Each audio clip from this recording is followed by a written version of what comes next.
তোমার সামনে তোমার ভাই আর ভাইয়ের বউ আমাদের অপমান করতেছে আর তুমি বসে বসে চুপচাপ শুনতেছো? শোনা ছাড়া কি আছে? সত্যি তো বলছে, তোমার বাবা বিয়ের সময় একটা গ্যাস দিতে পারিনি। আমার বাবা দেয়নি তা কি হয়েছে? তা তুমি একটা গ্যাস সিলিন্ডার কিনতে পারোনি? মদ্দা লোক হয়েছে কি করতি? হ্যাঁ ঠিক আছে, আমি নাই মদ্দা লোক না, তোমার বাবা মদ্দা লোক তো।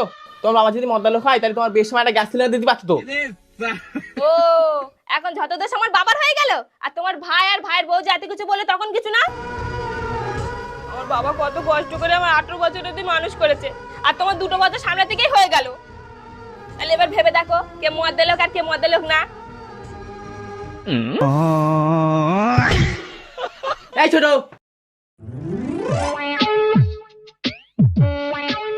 এই তোর বোন নে তোর গ্যাস নে, তুই এক সাইড হয়ে যা। আমিও দেখতেছি তোদের গ্যাস কতদিন চলে। আর আমার বোর জন্য আমি এমন একটা জিনিস বানিয়ে দেবো সারা বছর চলবে, জীবনে শেষ হবে না।